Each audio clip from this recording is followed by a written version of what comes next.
Been yelling for years, getting ready. I'm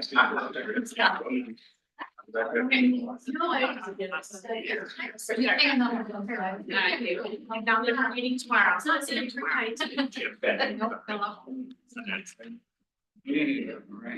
And we're live. Okay. Thank you very much. Hello, everybody, and welcome to the Victoria and Esquimalt Police Board public meeting on December 10th. I'm going to start by handing it over to my colleague, Dale Yakimchuk, for our territorial acknowledgement. Thank you. We want to begin our public meeting by acknowledging that Victoria sits on the traditional territories of the Wampum speaking peoples, the Songhees Nation, and the my pronunciation is here, Coxism peoples, nations. A land acknowledgement, though, is a statement, it's a way to show respect and support for Indigenous communities and to help build respectful relationships. And I want to say that Vic PD, some examples, participation in pulling together panel journey towards reconciliation, which was a 4-day cultural canoe excursion to build and improve relationships with Indigenous people, is one example of our commitment to reconciliation. But there are other examples that include Indigenous learning activities and education for our officers and our staff, Vic PD's members' involvement in supporting Indigenous youth sports teams, and Vic PD officers proudly wearing orange Victoria patches and pins on their vests on the National Day of Truth and Reconciliation. So what I want to say, I guess, or get across is that a land acknowledgement without an action plan for reconciliation is merely words.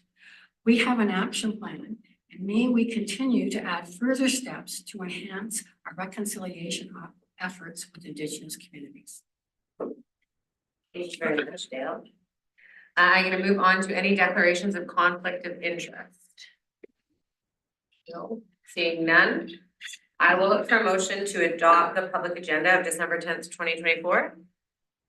Tim, seconded by Elizabeth. All those in favor? Excuse me, Oh, Madam Chair. sorry. I'd like to add an item under new business, a new D. The topic would be meeting request to minister. Okay, thank you. So I would like to look for to seek a motion to adopt the amended agenda. Ollie, seconded by Tim. All those in favor? Any opposed? Motion carries. Thank you. I would like to seek a motion to adopt the public minutes of November 12th, 2024. Ollie, seconded by Dale. All those in favor? Any opposed? Motion carries. Thank you very much.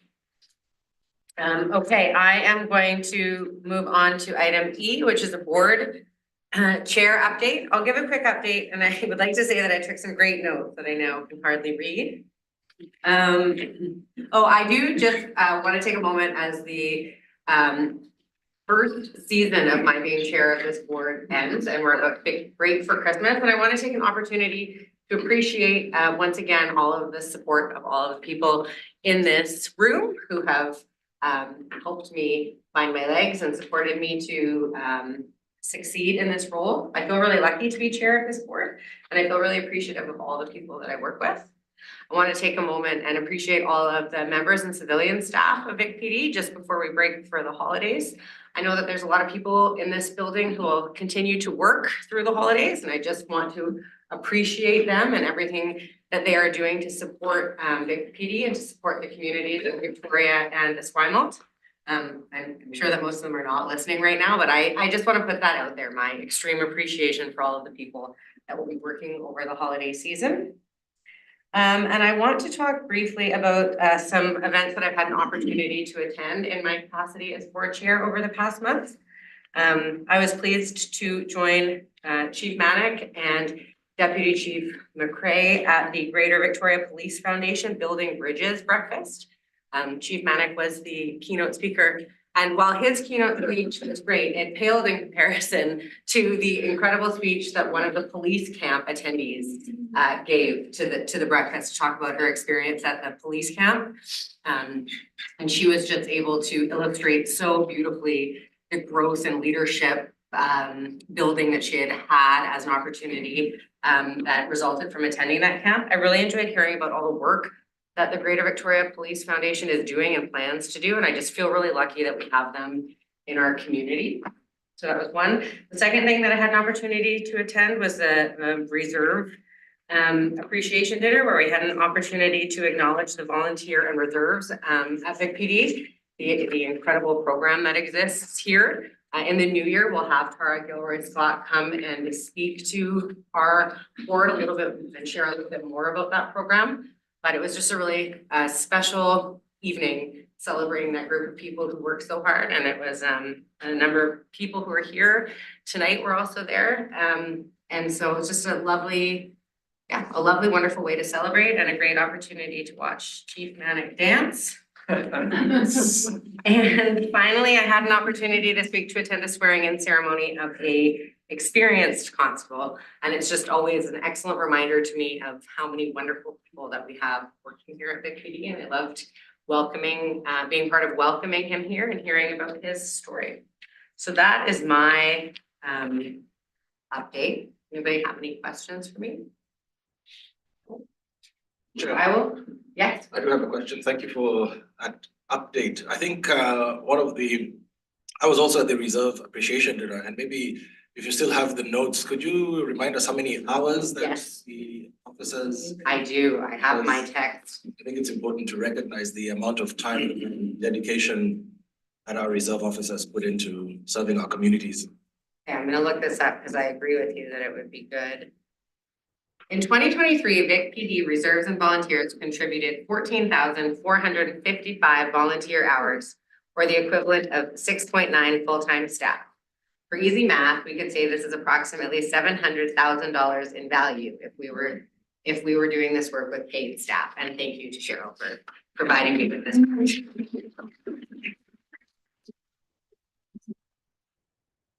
Thank you very much. Thanks for bringing that up, Tim. Anything else before we move on? So I'm gonna hand it to you, Paul. It says no updates at this time, but I think that's not true. For the governance committee, Yeah. Chair? Yeah, so just I'll treat this as a rise and report, Chair, regarding a decision that the board made in camera regarding a policy change that we had regarding how we handle service or policy complaints under the Police Act, and it's under section 171. Through some correspondence through the Office of the Police Complaint Commissioner, we undertook a very comprehensive review of the process we use internally dealing with those issues. And I'm very pleased to say that the board has approved a new policy for how we process those types of those complaints filed under that section.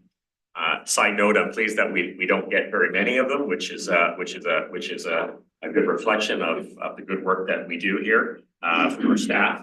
But the main difference or the highlight of the change is the new policy really emphasizes and reinforces the board is in total control of the process from the beginning right through to the end. It actually makes all of the decisions. It is what happens under 171 at the end of the day is a board decision. There was some clarification on that point under the old policy that we've corrected. So I'm very pleased to report that the board has done that accordingly. I will also just end with saying that we have written the police complaint commissioner provided that office with a copy of the new report, as well as we have sent one to the Ministry of Public Safety and Solicitor General as well. They were copied on the correspondence, and I understand we were thanked for the work that we've done. So I'm hoping that this new policy will help streamline, clarify our work under that section, and most importantly, be more transparent for the public. So that's my update. Great, thank you very much, Paul. I will now just give an opportunity to Tim, our HR chair, if you have anything that you'd like to add in your human resources update. Thank you, Chair. I think the agenda says no updates, but I do have an update. As you may know, we are in the process of looking to replace Chief Constable. And my update is really an update on the process. The board has assigned a subcommittee comprising of our chair, Michaela, our vice chair, Elizabeth, myself, and the mayors of Esquimalt, Bob, and Victoria, Marianne, as a committee to work with PFM, our search firm, in the process. We have undergone consultation and have posted the job for Chief Constable of the Victoria Police. So that has gone live. And I'd like to say that the process itself was one that took us through a lot of consultation with various parts of our communities. And the feedback that we have got has been instrumental in, first of all, the posting itself, but more importantly, as we go through the candidate reviews and interview preparation. So that in a nutshell is it, that we are moving along. And again, very grateful for everybody that has participated so far, and we look forward to continued collaboration on this. Thank you. Thank you very much, Tim. Any questions on that? Great, thank you. Then I will move on to Elizabeth Hall, our finance chair, to provide your updates. And I've seen we don't have a financial report yet, quite early in the month. Okay, so second item is a request that Michaela made to the finance committee to use the remainder of the board's travel budget, conference and travel budget, to attend the CACP Leadership Conference in Winnipeg next year. So we'll be using the 2024 budget, finishing it off. And the committee recommends that it be approved. It needs to be approved here, and I'll move the motion. Thank you very much. Seconder. Sorry. Any discussion, and I'm happy to speak to it if anybody has any questions about why I put this forward or why I think it's a good opportunity for me. Could you please? Yes, sure. So I was interested in this conference last year, but I think it's more fitting now that I am chair of the board to participate in some specific education related to policing leadership. It's also the case that various board chairs from across the country will go. I learned this in a discussion call that I had with various chairs, and some of the members of CAPG will go. And I think that there is a bigger movement in understanding the overlap that exists between policing leadership and between operations and governance, and understanding where there's an opportunity to do more and better work together. I also don't see any value in leaving money in our budget, letting it sort of disappear into the abyss instead of registering for a conference that provides education. And I will look forward to, if approved, I will look forward to bringing useful bits of information and relationship building back to the board. Holly? Can I just make a recommendation that in the public session, we do not use acronyms and we write the full things out in motions so that the public knows what we're talking about? That sounds good to me. For clarity's sake, CACP is Canadian Association of Chiefs of Police. And Tanya, can you make a note for that? Because that does make sense to offer as much information as possible to anybody in the public reviewing the agenda. Any more discussion? And I will call the vote. All those in favor? Opposed? Motion carries. Thank you very much. Yeah, I have a couple of items relating to the 2025 budget. We received a letter from the City of Victoria saying that if the late night task force is considered to be essential policing, and I know our chief has said that that's the case, then it should be in the police budget. And for members of the public, may not know that it was something that the City of Victoria had been paying for out of their own budget for the last few years. It is time to put it back into our budget. It was not in the provisional budget that we passed in November, I think, October earlier this year, when we went through the full budget. So the first motion I have is that we recommend that the request to to add the late nights task force funding to the 2025 budget be done. And I believe the amount that we have arrived at for that service we put back into the budget is $230,000. So that would be my first motion, that we add that to the budget, which brings our total budget increase to just over 10%. Very much, Elizabeth. Do I have a seconder for that motion? Any discussion? I'll call the motion. All those in favor? Any opposed? Thank you. Motion carries. Now, the second part here is, this was a bit of an oversight on our part. We presented our provisional budget at the joint board council meeting in, I'm trying to remember when that was. Feels like a long time ago. When was it? October. October 16th was the 16th. And technically, that was a public meeting, but we never put our provisional budget into the public meeting.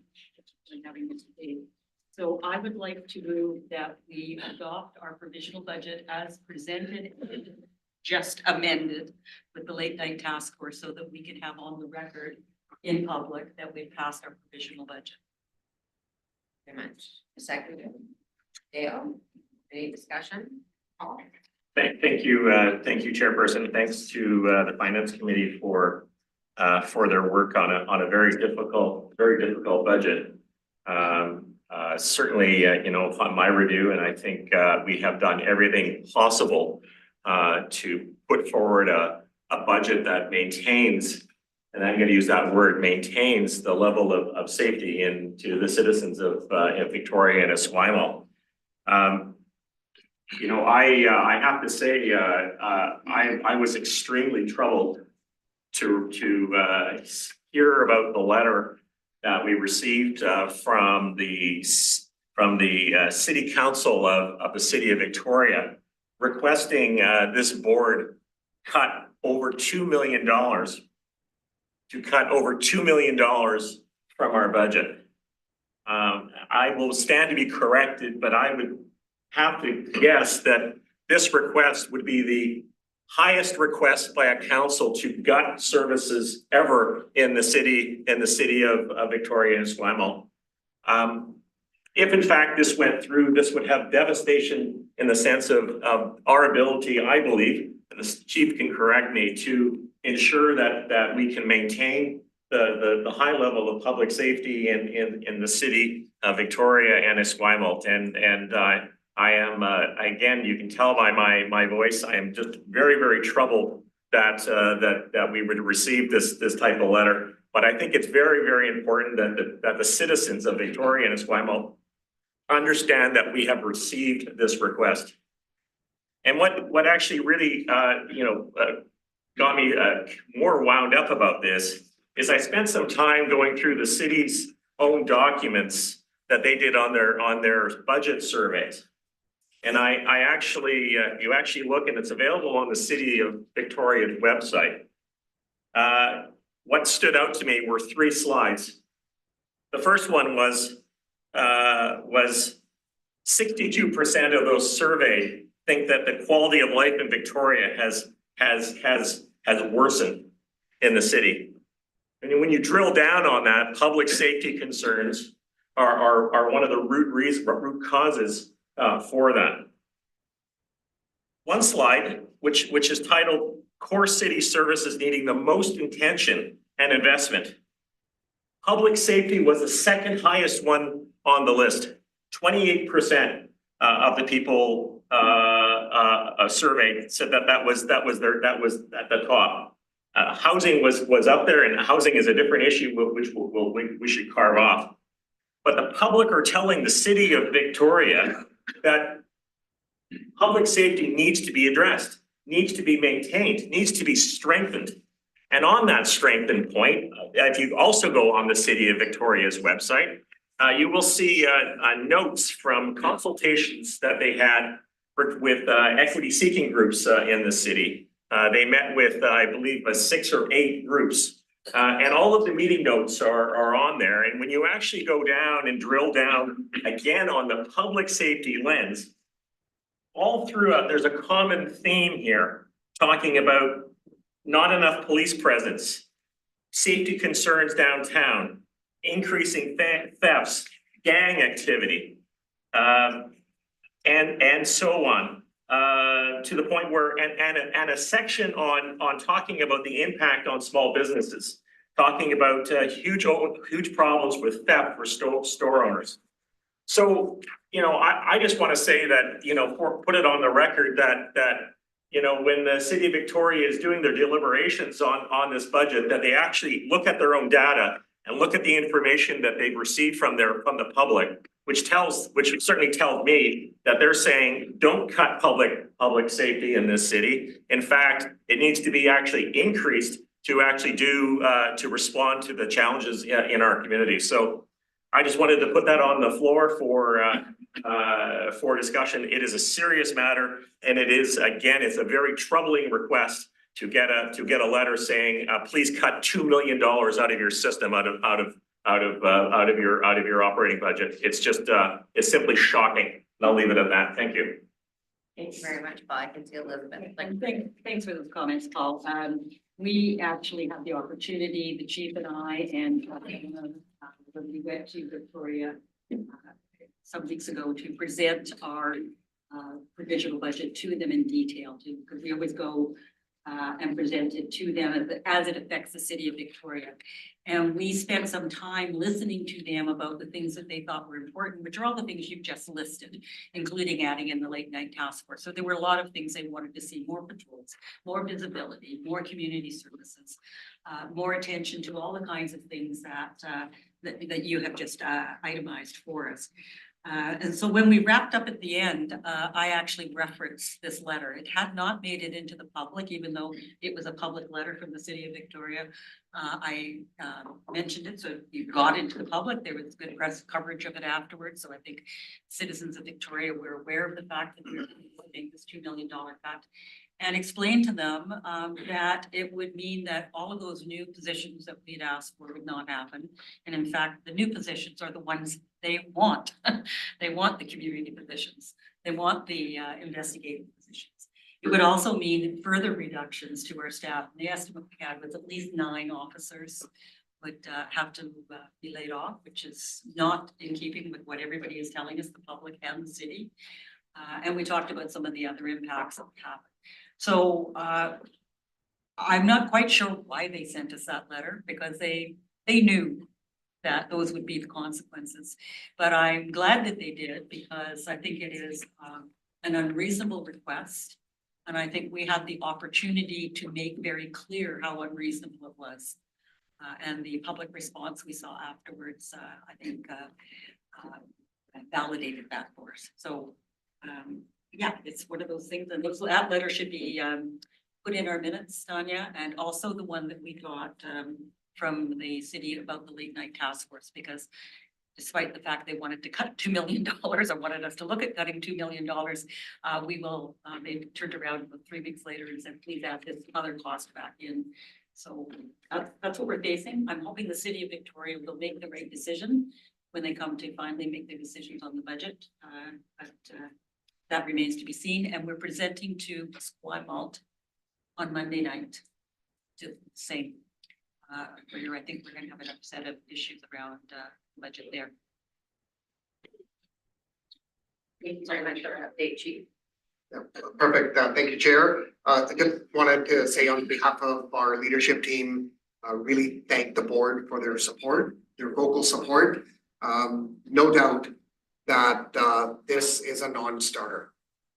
To reduce our budget by $2 million would be, as our board members have stated, be a significant reduction in the service, the visibility, and it is exactly opposite of what our communities and our business community have been asking for.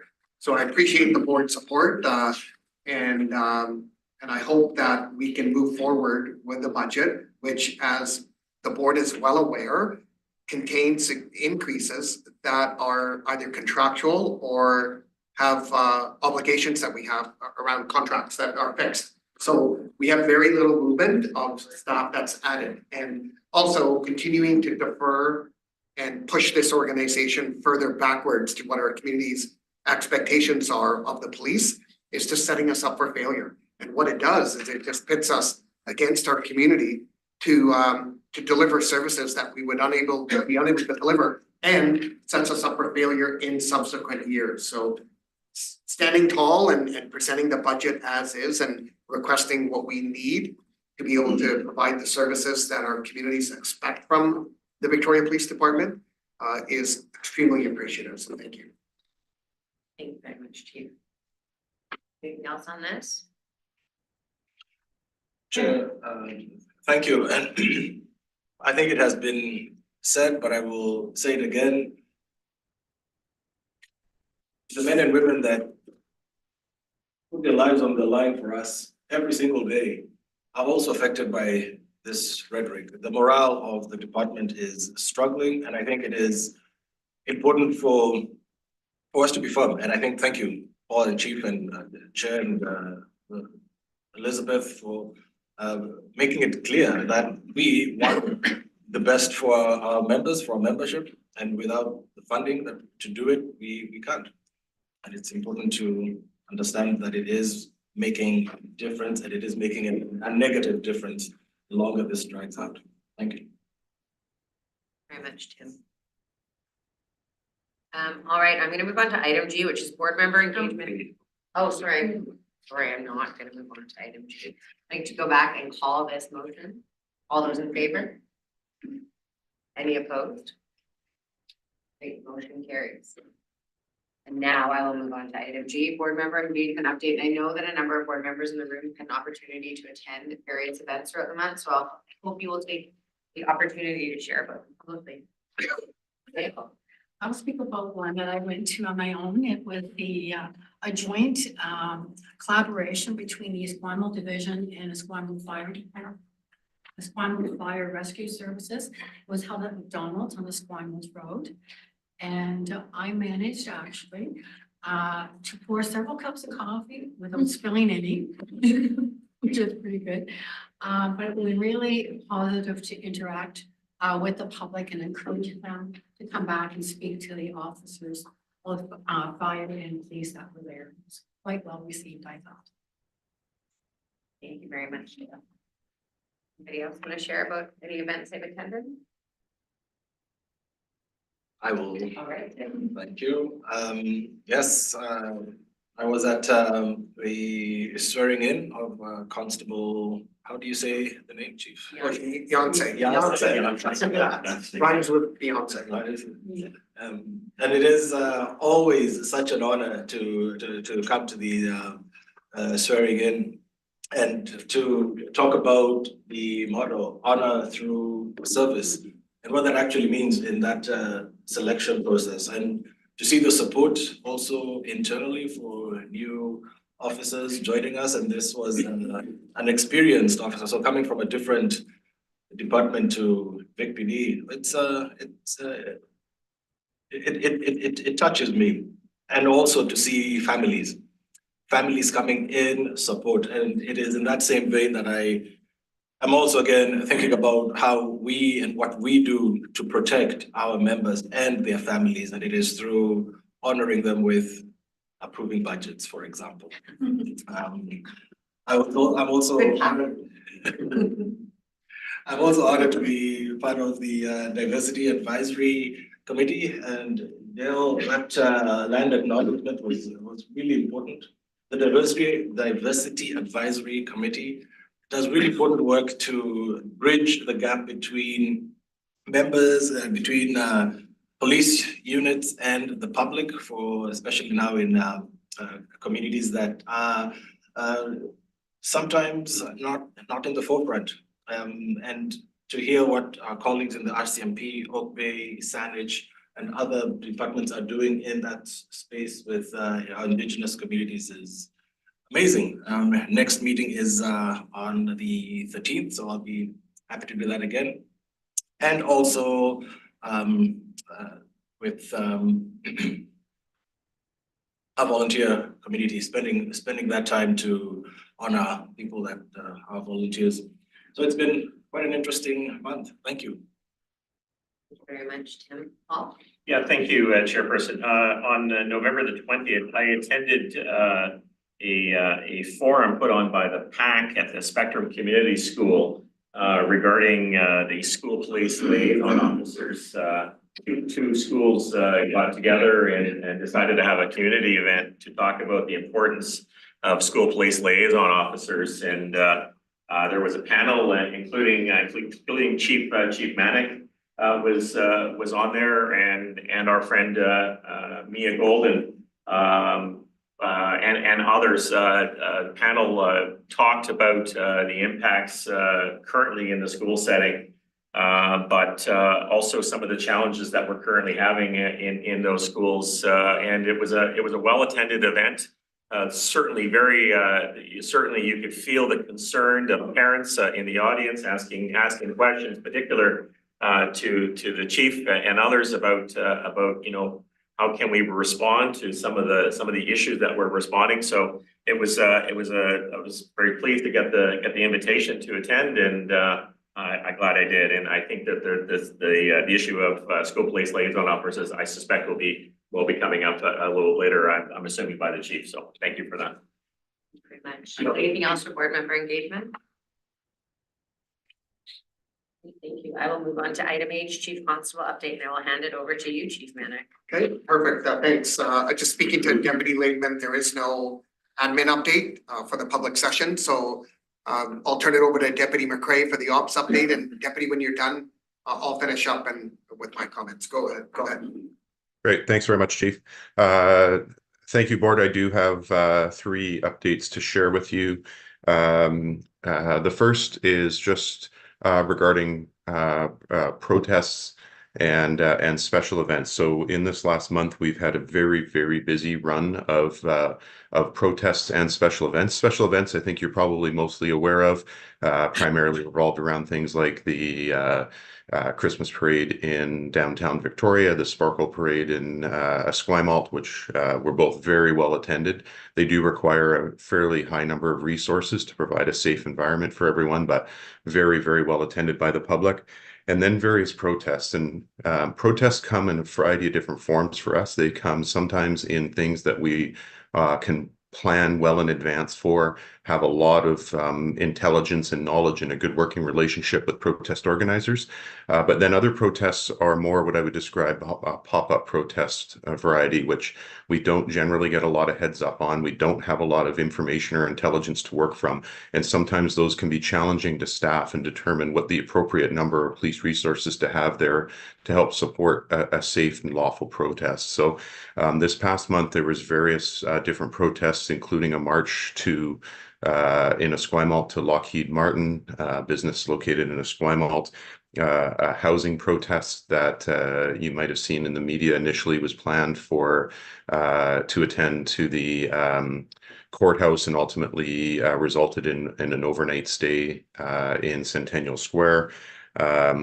A couple days worth of pop-up protests near Royal Jubilee Hospital relating to safe injection within the hospital grounds. All of this to say is these are very resource demanding. I just want to highlight that for you and thank our members who continually put their name forward. Sometimes they are dealing with these things while on duty, and other times these require a significant amount of overtime. And for them to come on their days off, day in and day out, and week in and week out to help support these is greatly appreciated. The second update is just some proactive work we've been doing downtown. So you may have seen in the media, we are conducting what I would call a miniature version of Project Connect, which was a project we did last year where we connected with business owners on foot in the downtown core. That was led at the time by Inspector Lawson, and it was very, very popular with our downtown community, particularly the business community.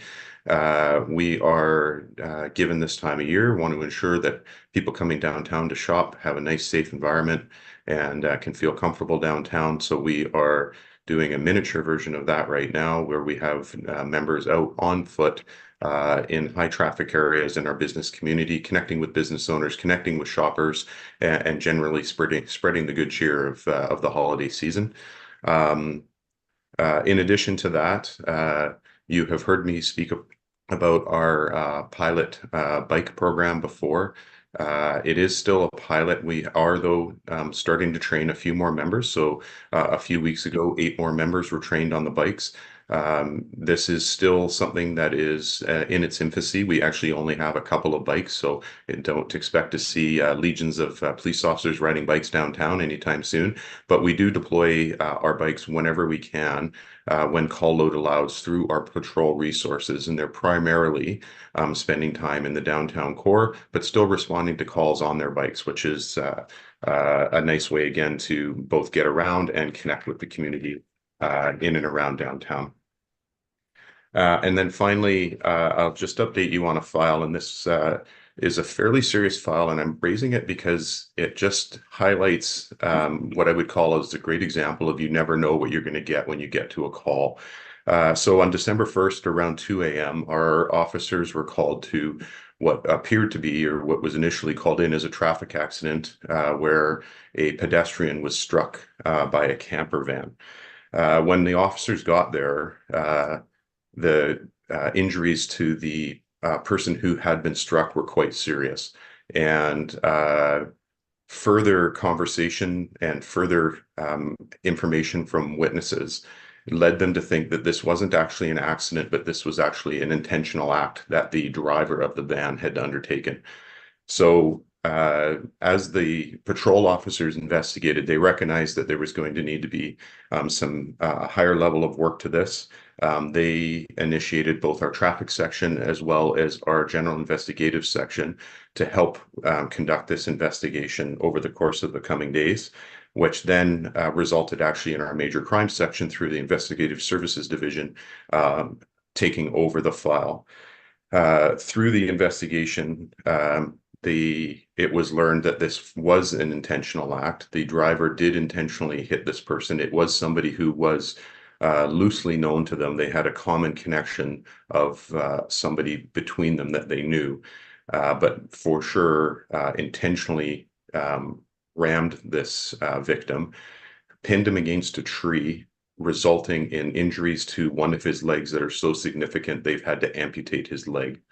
The victim remains in hospital, and the suspect has been charged with aggravated assault, assault with a weapon, and dangerous operation of a motor vehicle. And that suspect actually remains in custody at this point in time, with a hearing coming up in a couple of days. So I raise that one because there's so many different sections of the police department who are involved, but also just how our frontline patrol officers constantly need to be aware of when they're arriving on a call. It may not actually be as it seems. When you think you're going into a quote unquote, serious routine traffic accident, and it turns out to be a serious aggravated assault investigation, which easily could be potentially move into an attempted murder investigation. So I will leave it at that. If you have any questions, happy to take them, and otherwise I'll turn it back over to the chief. Thank you very much, Deputy Chief McCray. Any questions on that update? Okay, perfect, thanks. I'll start off with my report that's in your agenda package. It's self-explanatory. I attended the Sydney Rotary Club for breakfast. A couple of the things been mentioned by board members, including the Spectrum PAC parent community education panel regarding school police liaison officers. It's that time of year. Myself and the deputies, Inspector Mike Brown, and our volunteers attended both the Victoria Centre Parade and the Esquimalt Celebration of Lights Parade. Attended to provide updates for Q3 reporting to both the city and the township, and the rest of the responses of where I attended is in your package. I have 2 follow-up items that I'd like to share with the board. So the first one is on November the 5th, we received a letter from the township of Esquimalt, and the request was to look at providing specialized policing services to the township if they move to a new policing model that allowed them to create their own police department. And so our senior leadership team met on a planning day on December 4th. We had a really good preliminary discussion about next steps, about how we were gonna address this letter and what sort of response we were gonna have to the township's request. I will, we're working on a couple options. I will provide the board with an update at the January meeting.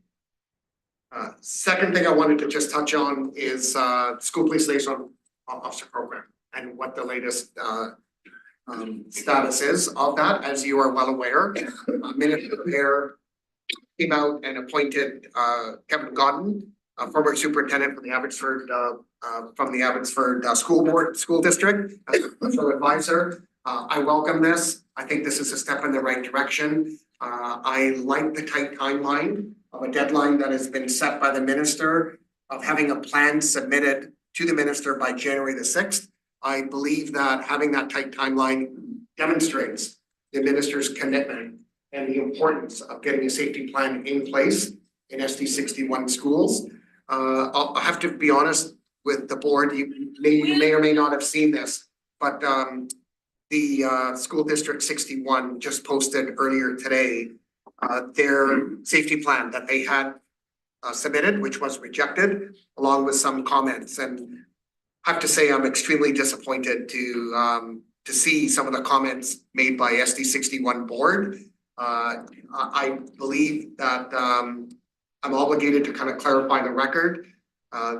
Our police department, including board members, when we met in that joint meeting with all the other police chiefs and the boards on October the 8th, was a meeting where we were extremely open to meeting as often as needed to come up with a safety plan that was gonna work for the district and for police services. We were operating in the spirit of collaboration, openness, and cooperation. And I personally know that the comments I made, and Sherry, you were sitting next to me at that meeting, and we expressed to them our desire to come to the table whenever was needed, how frequently we were needed to come up with a plan. And unfortunately, the plan did not involve a lot of collaboration. I can share with you that on October the 11th, we were sent a communication protocol. And we were asked to look at this protocol, which we did. And prior to the deadline, on October the 17th, the area chiefs collectively responded to this communication protocol. And as you heard Deputy McCrae update the board last month, the problem with the protocol that was given to us was it was essentially, as Deputy McCrae put it, it was like chapter 4 of a book. And we didn't have chapter 3, we didn't have the other chapters of the book. So it was really hard in isolation to work on a communication protocol without having the full context of where that communication protocol fit within the school safety plan. Regardless of that, we provided our edits and we sent them back within the deadline. That was done on October 17th, but we never heard back from the district on our recommended edits. Whether they were accepted, whether they wanted us to reconsider, or whether more information was needed. In addition to that, we were given a plan that was sent to us on October 31st for review. I can tell you that we looked at this plan and it fell short of what we felt was what was needed from the ministerial order that came out on September 17th. And so we wrote a letter collectively as area chiefs. That letter was sent to the school district on November 8th. And our concerns really was that it fell dramatically short of the minister's order and it was deficient in almost every area of the 8 points from the ministerial order.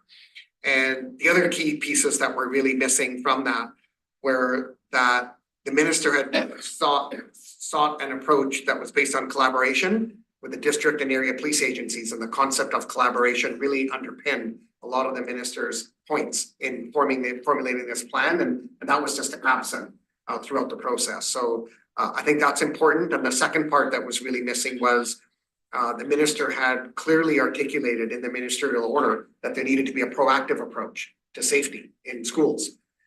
Clearly, I can tell you that all of the police leaders collectively want a plan that addresses and ensures a safe, inclusive school environment.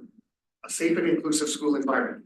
We've been at the table, we are motivated and we have a vested interest in student safety. Politics aside, we want to get this done and we've been at the table in good faith, negotiating. And finally, I'll just leave you with this, is, we've talked about the MOU that we had given the district on July 31st. And I wanted to just share with the board, the board members may or may not recall this, but that plan was given on July 31st to the school district. We've yet to hear back. In an update that was asked by this board, I indicated to the board that we had not heard back from the school district. And on September the 26th, this board wrote a letter to Nicole Duncan, Chair of the Board of Education, and as a follow-up to say that the draft MOU for the Victoria Police was provided for consideration to the board on July 31st and asked for any feedback that the school district may have regarding that MOU. And I'll just read the final paragraph coming from the board. Was, we welcome the opportunity to continue the discussion with your board as we work collaboratively towards our shared objectives of student safety and well-being. And here we are, December the 10th, and we have yet to hear back on that plan or anything else. So if I sound that I'm a little frustrated, I am. And I'm looking forward to a path forward with a new special advisor in resolving this. I don't think it has to be overly complicated. I think we can get there. And I think we're, as an organization and my counterpart police chiefs are motivated on working with a special advisor and coming to a resolution and an outcome so we can have a proper thorough safety plan in place that meets the minister's objectives. Thank you. Thank you very much.